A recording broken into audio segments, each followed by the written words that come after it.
Hello everyone, hope everyone's doing well.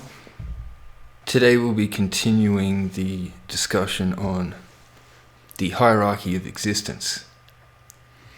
And today we'll be delving into specifically the source, or God, the creator. We'll be looking at what is the source and how do we know that it exists. Well, first off, I'll start by saying that we don't. No one knows. Likely no one ever will. The best we can do as mortal beings with an individual perspective is to have faith. Throughout history, there have been many names, forms, and concepts put forward as that of the source of creation. What some people might call God, Brahman, the monad, Allah, Yahweh, the source, etc. Whatever the name, the core concept remains the same. That existence is the result of a creative being.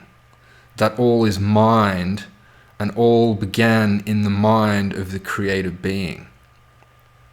As man has recognized an inherent order within existence, he concludes that this order must be the result of a conscious being. This is the same logic that is used in the story of the man who finds a watch in the desert. Recognizing the inherent order within the watch, he concludes that the watch is not a result of random occurrence. It must have a creator, and that creator must be conscious or aware. Many others have found that the premise of existence randomly springing forth from nothing to be unacceptable and impossible. For they say something cannot come from nothing. Atheists and materialists keep trying to prove that something can indeed come from nothing, but so far they have made zero progress. Many world religions claim that God shows himself through revelation. This is often presented in the form of scriptures, cultural practices, art, music, beatific visions, etc. Religious leaders claim that God reveals himself to a few, so that they may tell others what has been revealed to them. Yogis of many different spiritual paths seek to know God through deep contemplation of oneself and then contemplation upon God himself. This is often accompanied by a mantra which aids focus by vibrating names and phrases that represent God. They seek to know God the way that a mother knows she is loved by her son, or the way a painter knows that his work is captivating. Knowing in this way is a way of being certain of things beyond the empirical. Things that cannot be measured or plotted on a graph, but to the knower, these things are considered to be real and true. The mystics throughout the ages have walked down many different paths to know God, and they often use chants, substances, the five senses, and symbols to alter their consciousness and enter a higher plane of existence. Seeing things through the third eye, otherwise known as the mind or intuition.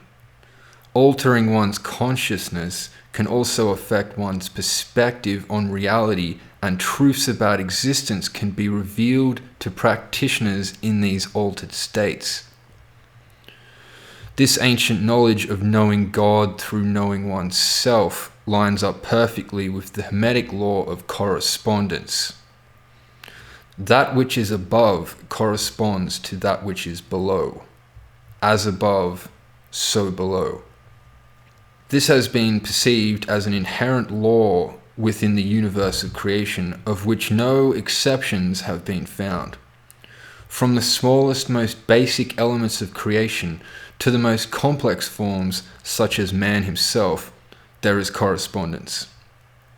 As a man studies himself, he realizes that he too is a creative being. He is compelled to create art, poetry, literature, fine clothing, great architecture, and machinery to improve his quality of life. He knows not where the origins of these creations are located, but he is sure that they have manifested in his being.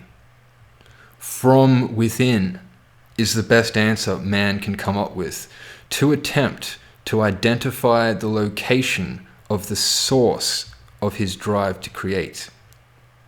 He knows not why or how he is compelled to create, but he is certain that the drive is there in himself and in others. This is certain.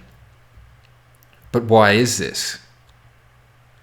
Could it be that man is a lower form of God who possesses the drive to create just as God does?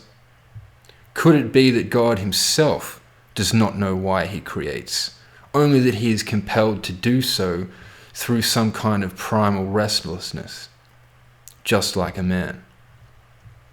Could it be that God has created a being equipped with the divine spark of creation to roam freely within this universe, to live and to create? Could it be that this divine spark works through all of us and that it has an ultimate goal?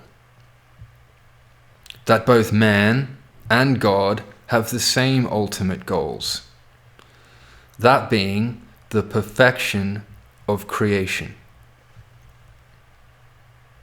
Here endeth today's lesson.